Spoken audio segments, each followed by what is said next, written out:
adapted to their environment. They say gills are an adaptation to living in water. Why don't they say designed?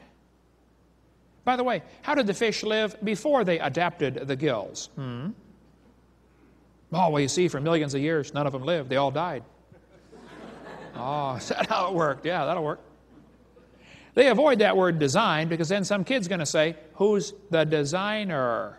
And that might bring up an embarrassing situation in class, so let's just avoid using the word design. Now look, I have a Casio Databank stopwatch.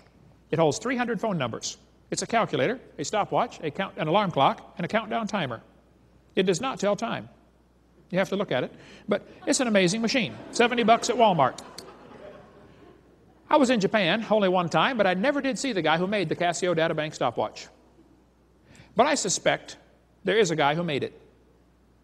Is it logical for me to stand here in Wisconsin and say, I believe there's a designer for this watch, even though I've never met him? I mean, is that logical? Sure. Now, is it logical for me to stand here and say, you know, I never seen the guy who made this, therefore he doesn't exist? That's not logical, is it? Some people look at the world around them and say, you know, I can't see God who made it, therefore he doesn't exist. Hello, you better think about that.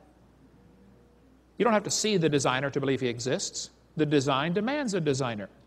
It's interesting that evolutionists argue against design using arguments they designed. One guy wrote a whole book called The Blind Watchmaker. He said it could have happened over billions of years. Well, why'd you write a book about it then? Why don't you throw a bunch of ink out in a paper and see if it made your book? Michael Behe's got a great book showing the complexity of nature and how it simply could not have survived. It could not have happened by chance. He's a microbiologist, and he teaches at Lehigh University in Pennsylvania. He spends an entire chapter of the book explaining the hair on a bacteria.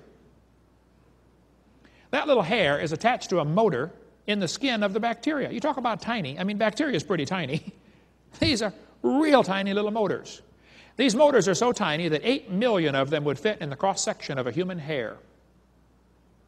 And that motor turns 100,000 RPM. I've done a lot of automotive work in my time. I've rebuilt a few motors. How would you like to have a motor that turns 100,000 RPM? The guy who's third in the nation got saved, third in the nation racing motorcycles, got saved in my seminar one time. A couple of years later, I was preaching up there in Connecticut. He said, hey, Brother Hovind, let me take you to breakfast tomorrow and let you test drive one of my bikes. I said, okay, I like motorcycles. We went for breakfast. We got out to his van. He pulled out of the trailer behind his van a Honda 900. It had been blueprinted and bored and stroked and balanced. I don't know what all they did to it, but it was not the normal Honda 900. He said, take it for a spin, Brother Hovind. I said, okay. Red line's about 14 or 15,000 RPM. I cranked it up. Boom! I thought, ooh, this is not normal. Put it in first gear and let out the clutch and almost broke my neck. I took off down the road. I shifted into second gear. Almost broke my neck again. I was just about to go to third, and I glanced down and realized I'm going 90 in second gear, and it has 6 gears. I wound it down, brought it back, shaking like a leaf. See, I have a Honda moped. That weren't no moped. I said, man, how fast does it go? He said, I don't know. Oh, brother. I said, they don't make Band-Aids big enough. I said, what's the fastest you've ever fallen off? He said, 120. I said, what's it like to fall off at 120? He said, well, it gets hot. You got to keep turning your body because that spot gets hot sliding across the blacktop. Oh, yeah. That was only like 14,000 RPM. This bacteria's motor turns 100,000 RPM forwards or backwards. Amazing. That little bacteria can swim through his little world the equivalent of a person swimming 60 miles an hour through peanut butter. Because the smaller you get, the greater the viscosity problem becomes. Now, this textbook says, Humans probably evolved from bacteria that lived more than 4 billion years ago. Folks, they can swim 60 miles an hour. The fastest human swimmer can go about 4 or 5 miles an hour through water. You need to sign these guys up for the Olympics, man. We're getting worse, not better. Bacteria are incredibly complex. Complexity demands a designer, whether you like it or not. They tell the kids, yes, life evolved from non-living material. Look at this one. The Bible says God created the living creature. Textbook says the history of life began on Earth 3.5 billion years ago. How this occurred has been and will continue to be a topic for inquiry. Let me give you the Hovind translation. It's okay to inquire how life evolved. It is not okay to inquire if life evolved. That's what they're trying to say to the kids, isn't it? Hey, kids, it's okay to do research on how we evolved, but don't you dare question the fact that we did evolve. Not only can kids not pray in school, they can't even think in school anymore. Miller and Urey wanted to know how the Earth and solar system had come to be. So they made an experiment 50 years ago. It said he never proved how life originated. But he did add evidence to the theory that life could have started by itself. This is a lie. Miller and Urey's experiment, and everybody since then, has made the problem much worse. See, Darwin thought a cell in your body was a little simple sack of jelly. Now we know cells are incredibly complex, and life could not have started by chance. The origin of species was not addressed in 1859 and is still a mystery in 1998. Both the origin of life and the origin of major groups of animals remains unknown. They don't know how life got started. But the textbooks will tell the kids, life got started from non-living material. This one says, many important events occurred during the Archean era, the most important of which was the evolution of life. Progress from complex molecules to the simplest living organism was a very long process. Oh yeah, let's put time in there, that'll help. This textbook says the first self-replicating, or first living cells emerged between 4 billion and 3.8 billion years ago. There is no record of the event. We know what happened, kids, and you're going to be tested on this, but there's no proof. He says the first self-replicating systems must have emerged in this organic soup. That's a lie. There's no proof from any field of science of how life got started from non-living material. Now, if you want to believe it evolved, you just enjoy yourself, but don't call it science and don't tell people you know how it happened. Nobody does. Haeckel, during his confession at the University of Jena, said, spontaneous generation must be true, not because it had been proven in the laboratory, but because otherwise it would be necessary to believe in a creator. Oh, you're right about that, Ernie. Must have been a creator. So a question, have scientists really produced life in the laboratory? Here's the experiment they did. Miller and Urey took gases. They took methane, ammonia, water vapor, and hydrogen, circulated them through some glass tubes, and ran a spark in there to say this is like lightning. At the bottom, some red goo developed, and so they filtered it off and saved all the red goo at the bottom of the flask. They said the goo was rich in amino acids. This is a lie, okay? It was not rich in amino acids. It's interesting to notice they excluded oxygen from the experiment. They didn't want any oxygen in there because they knew if they had oxygen, anything they created would oxidize. You know, you cut the banana open, lay it on the table, it turns brown, it oxidizes. If you don't paint your car, it oxidizes. It's called rust. They didn't want any oxygen there because it would destroy any life that evolved. The problem is, if you don't have oxygen, you can't have ozone. And ozone blocks UV light, and UV light destroys ammonia. And ammonia is one of the gases. So if you don't have oxygen, life can't evolve. And if you do have oxygen, life can't evolve.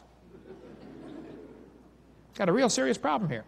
And by the way, the Earth has always had oxygen.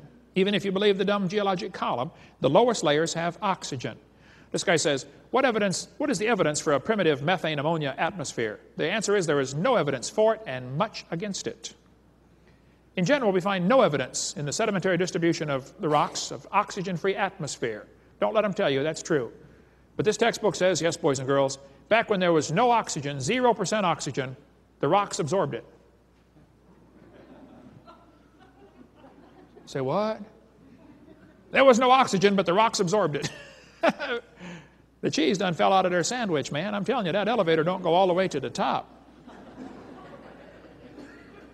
And then 2 billion years after the origin of life, there was enough oxygen to support the eukaryotes.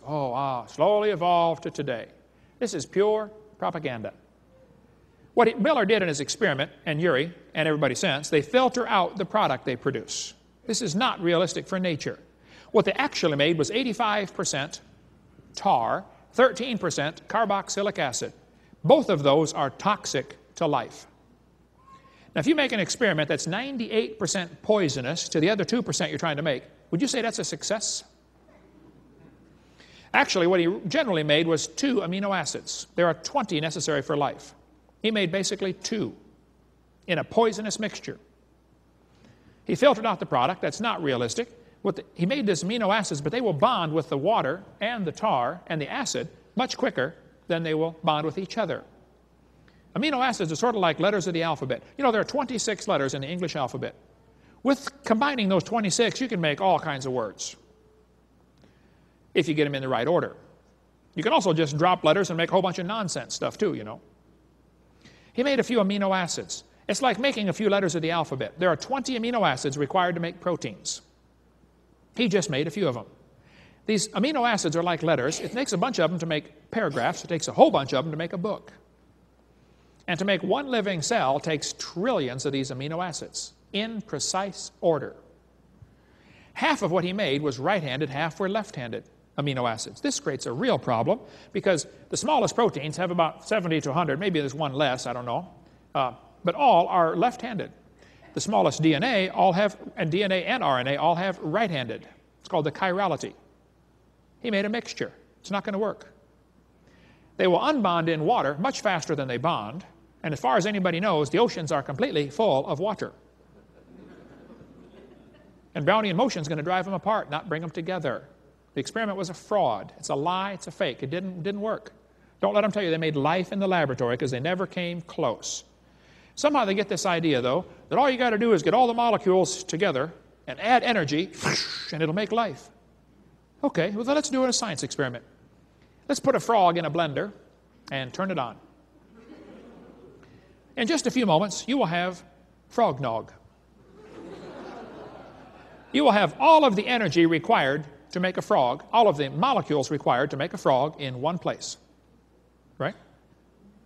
Now we're going to add energy. Put it on puree. Leave it on for 1,000,000 years. Nuke it, microwave it, zap it with jumper cables. I don't care what you do to it. How long will it take to reassemble the frog? It ain't going to work, is it? No. We don't have a tree of life. They put this in the textbooks like, yes, boys and girls, humans evolved from bacteria billions of years ago. It's in all the textbooks. This is pure propaganda value. That's what it's in there for. There's no evidence for any of it. Even Mary Leakey said those trees of life with the branches of our ancestors are a lot of nonsense. Stephen Gould said, the evolutionary trees that adorn our textbooks are not the evidence of fossils. They make this stuff up. It's imagination. This textbook says, all the many forms of life on Earth today are descended from a common ancestor, found in a population of primitive unicellular organisms. There's no such thing as a primitive unicellular organism. And then it says, no traces of those events remain. Yes, boys and girls, we know what happened, but there's no proof. This textbook says the humans, the birds, and the crocodiles have a common ancestor. Isn't that the impression they're trying to get across? Look, folks, everything inside that circle is pure religious speculation, not science. They might want to believe that, but that's not science. It's a lie. It's based on pure imagination. Anybody that teaches